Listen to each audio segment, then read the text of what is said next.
Alors, comment montrer à partir des équations de Maxwell que effectivement, il va y avoir la possibilité de propagation d'ondes électromagnétiques? Alors, on va commencer par une petite simulation entre guillemets avec les mains. Donc, supposons que pour une raison ou pour une autre, il y a en un point, donc ici le centre de mon repère, un champ magnétique qui soit créé. Pour le moment, ce champ magnétique est statique. Du coup, si le champ magnétique est statique, d'après l'équation de Maxwell-Faraday, eh bien, le second terme est nul, et donc le rotationnel de E est nul. Et donc, autrement dit, il ne peut pas exister de champ électrique dont les lignes de champ sont fermées. C'est-à-dire, le champ électrique eh bien, va être forcément divergent, un peu comme par exemple lorsqu'il y a des charges statiques. Et donc, il ne pourra pas y avoir un champ électrique qui, entre guillemets, se refermera sur lui-même. Par contre, à partir du moment où on a un champ magnétique qui dépend du temps, donc c'est le phénomène d'induction, il va y avoir un champ électrique associé qui va tourner, puisque le rotationnel sera non nul. Alors du coup, faisons... Voilà, donc on fait varier le champ magnétique. Plus je le fais varier vite, plus le champ électrique va être important. Voilà, par exemple. Donc ici, on a un champ magnétique qui varie avec le temps au centre du repère. Donc, d'après l'équation de Maxwell-Faraday, on a un champ électrique qui va tourner autour de ce point localement.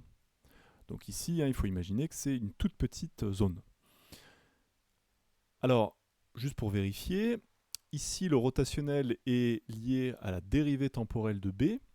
Donc ça veut dire que le champ électrique va être le plus grand lorsque B atteindra du coup la plus grande variation, ou à l'inverse, lorsque B atteint un max ou un min, eh bien le champ électrique est nul. Donc ce qu'on voit, hop, max le champ E est nul, min le champ E est nul. Et au contraire, le champ E va être max lorsque le champ B passe par 0, parce que c'est à ce moment-là que la pente du cosinus est la plus grande. Donc ici j'ai pris un champ sinusoïdal. Voilà donc cette simulation, donc, elle est normalement cohérente avec Maxwell-Faraday.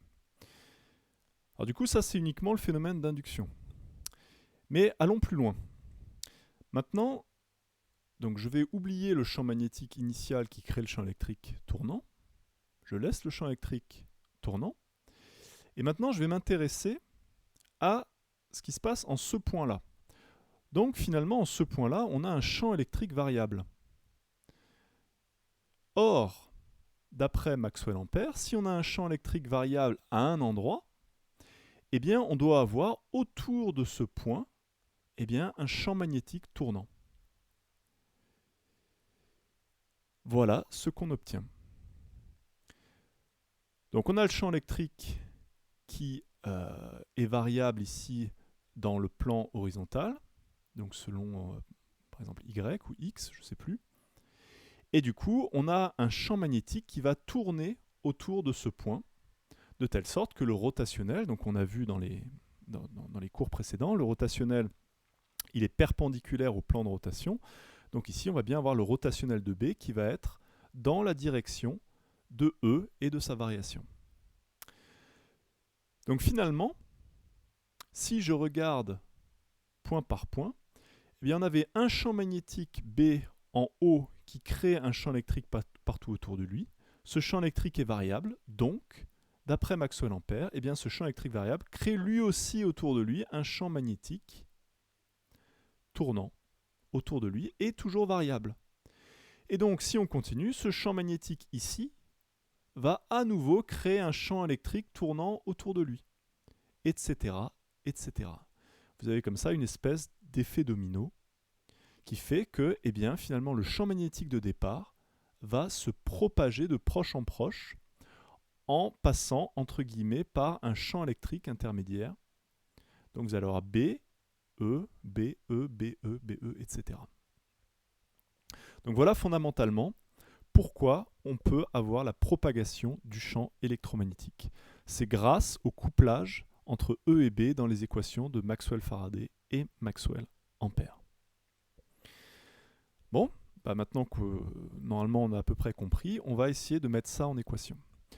Donc on va chercher les équations de propagation. Alors qu'est-ce qu'on appelle équation de propagation?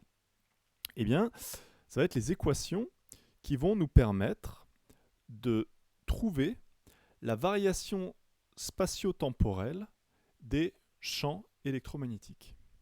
Alors en effet, une onde, c'est bien la propagation d'un signal, d'une grandeur physique, dans l'espace au cours du temps.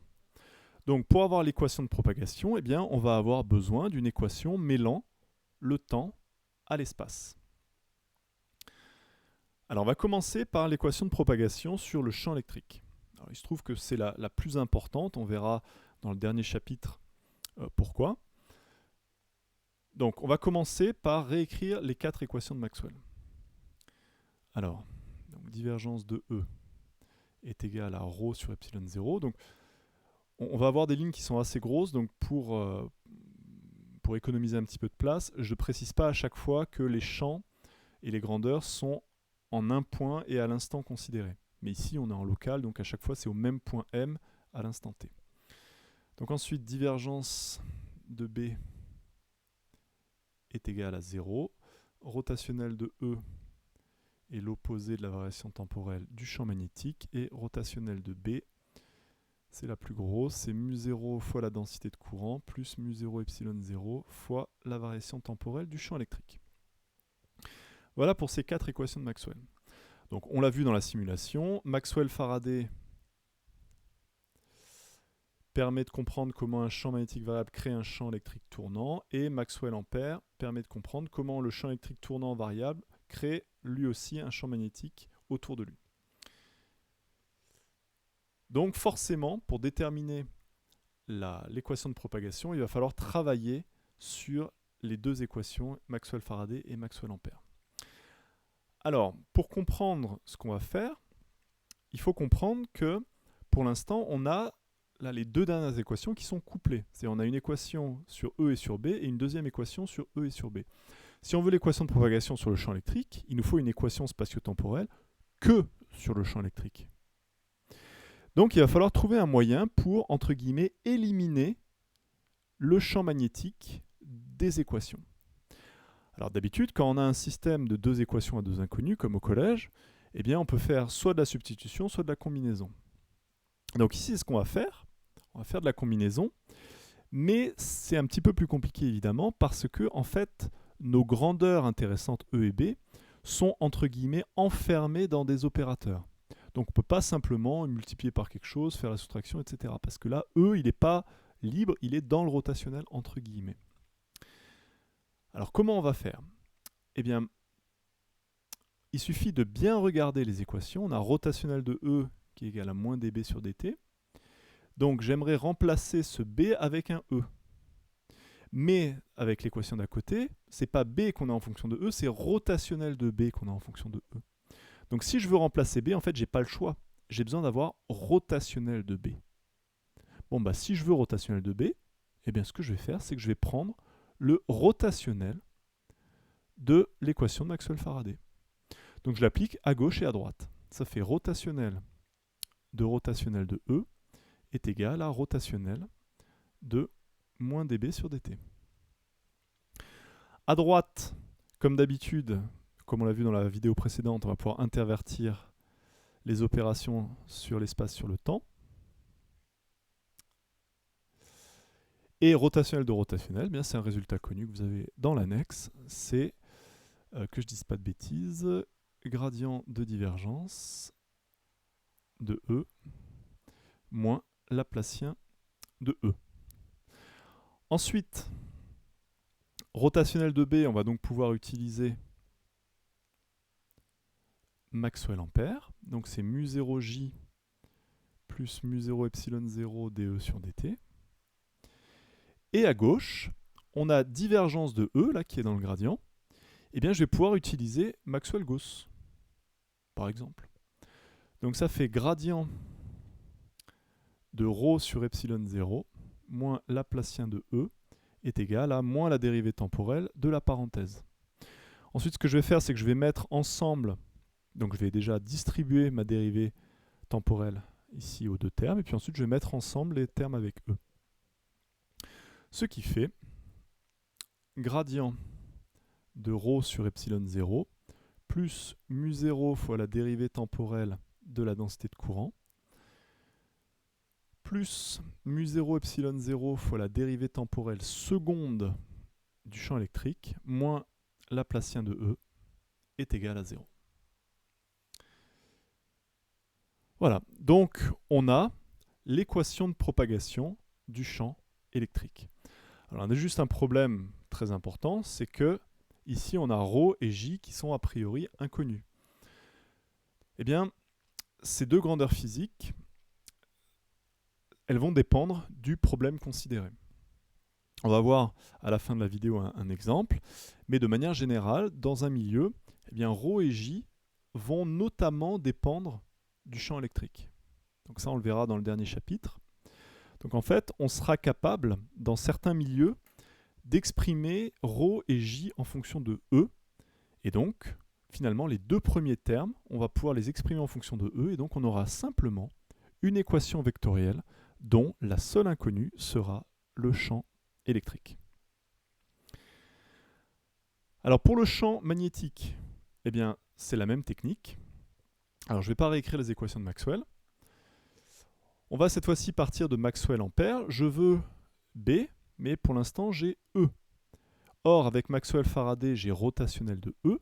Donc l'idée, c'est de faire apparaître rotationnel de E, donc de faire rotationnel de Maxwell ampère. Alors c'est parti.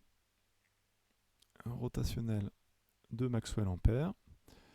Ça fait donc rotationnel de B est égal à rotationnel de mu0j plus mu0 epsilon 0 dE sur dt.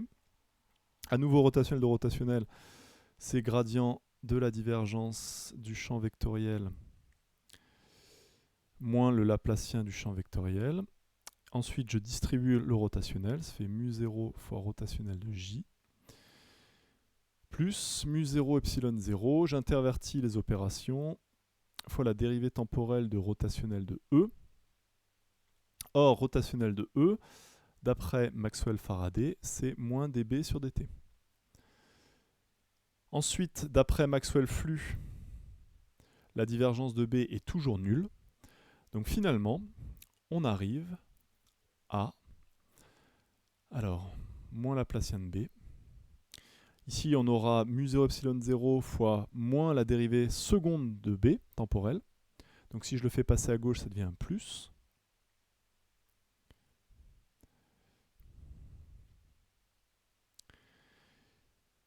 Voilà, moins mu0 rotationnel de J est égal à 0.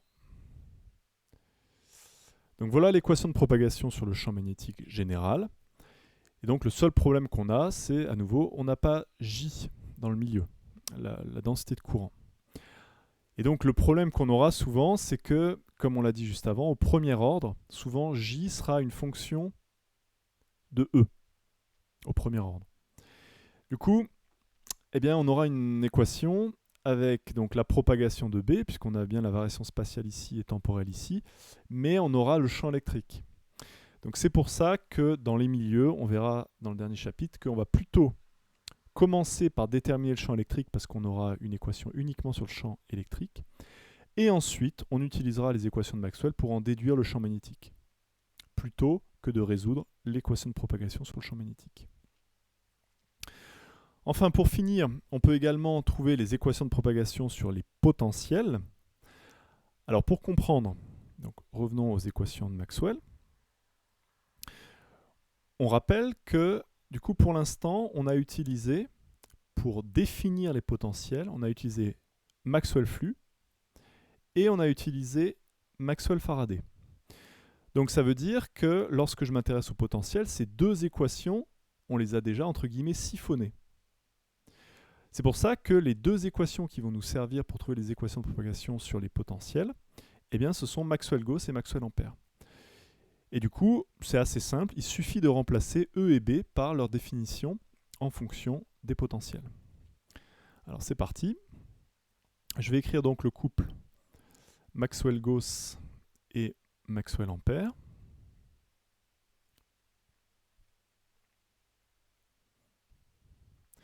Alors c'est un peu long, hein, mais bon. Heureusement, en pratique, ce sera toujours des cas où il y aura des simplifications, en tout cas à notre niveau. Voilà. Maintenant, écrivons les définitions. Donc on a B qui est égal à rotationnel du potentiel vecteur et E qui est l'opposé du gradient du potentiel scalaire moins la variation temporelle du potentiel vecteur. Du coup, on injecte ça dans les deux équations de gauche. Ça fait divergence de E, donc divergence de moins gradient de V moins dA sur dt est égal à la densité de charge sur epsilon 0. Et Maxwell-Ampère, ça fait rotationnel de A est égal à mu0j plus mu0 epsilon 0 fois la dérivée temporelle de moins gradient de V moins la dérivée temporelle de A. Voilà. Donc c'est bon, on a bien que deux équations avec A et V comme uniques inconnus électromagnétiques. Bon, après, il y a toujours ρ et j, hein, mais après, selon les milieux, il faudra les remplacer. Voilà, on peut un petit peu développer. Donc, on a divergence de gradient qui est égale au Laplacien. Donc, on sort le signe moins, ça fait moins Laplacien du potentiel scalaire, moins la dérivée temporelle de la divergence de A est égale à ρ sur epsilon 0. Et à gauche, donc on a rotationnel de A. Donc ça, c'est, que je ne dise pas de bêtises, gradient ouais, ça, de la divergence de A moins Laplacien de A est égal à mu0 j plus mu0 epsilon 0 moins mu0 epsilon 0 fois le gradient de la dérivée temporelle du potentiel scalaire moins mu0 epsilon 0 fois la dérivée seconde temporelle du potentiel vecteur. Voilà. Et puis ce que je vais faire pour finir, je vais tout passer du même côté. Donc la première, je ne vais pas y toucher. Ça fait donc moins Laplacien de V moins la dérivée temporelle de divergence de A est égale à ρ sur epsilon 0. Et la seconde, ça va donner... Alors, en fait, je vais le faire assez rapidement. Donc là, j'ai un gradient ici et j'ai un gradient également ici. Je vais mettre ces deux gradients ensemble. Donc je vais avoir un signe plus, parce que là, le moins va devenir un plus. Donc ça fait gradient de divergence de A plus mu0 epsilon 0 fois la dérivée temporelle de V.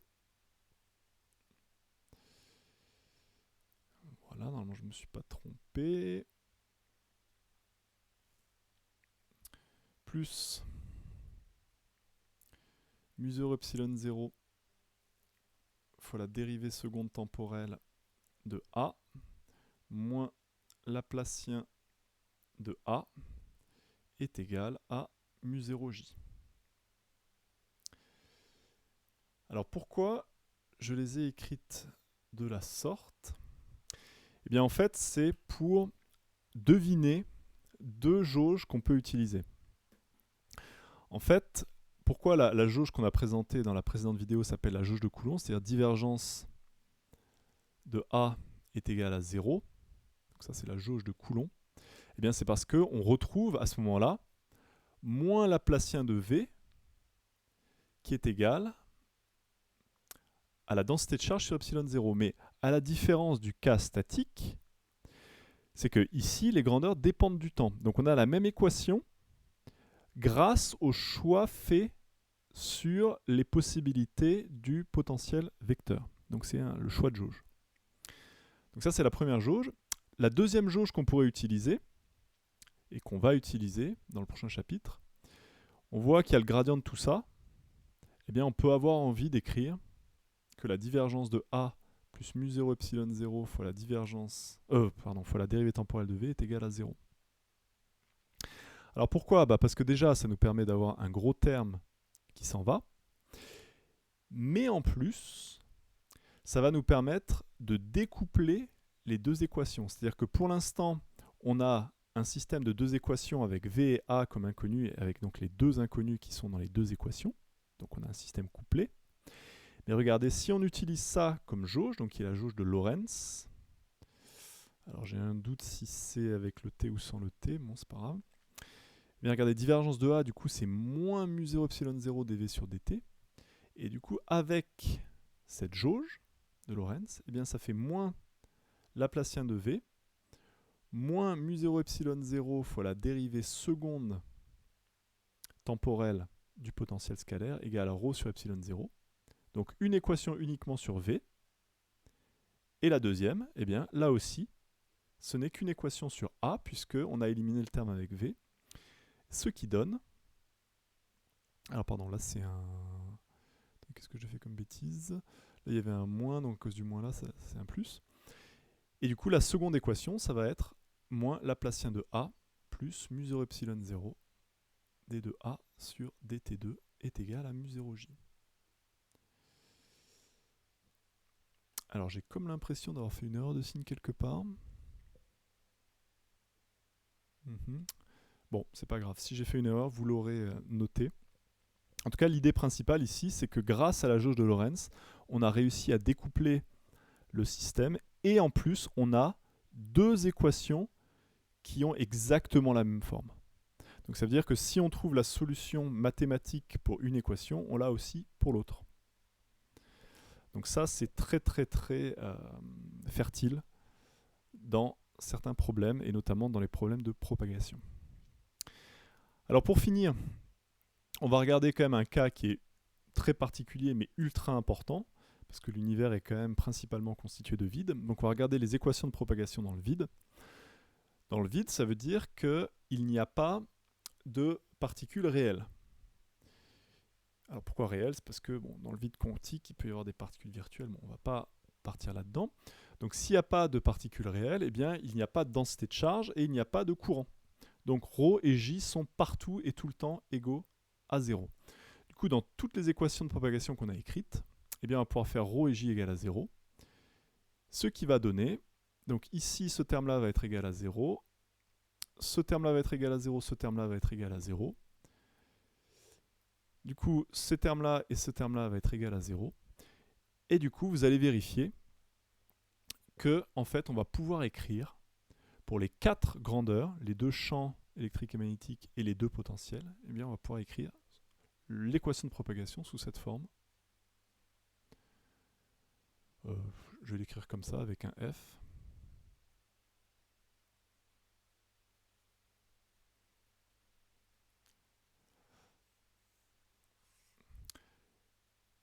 Cette équation de propagation, elle est absolument fondamentale en physique. Par exemple, une corde de guitare qui vibre, eh bien, le déplacement transversal suit exactement la même équation. Donc c'est une équation qu'on retrouve dans plein de domaines de la physique, et c'est une équation qu'on appelle l'équation de D'Alembert. On va voir dans le prochain chapitre que, du coup, cette équation, elle est caractéristique d'une propagation sans déformation. Donc ça va être quelque chose de très important en termes de communication avec les ondes électromagnétiques. Voilà, et du coup, on arrive à une conclusion qui est logique, c'est que puisque toutes les grandeurs électromagnétiques se propagent avec la même équation, eh bien, elles vont toutes se propager de la même manière, donc notamment avec la même vitesse.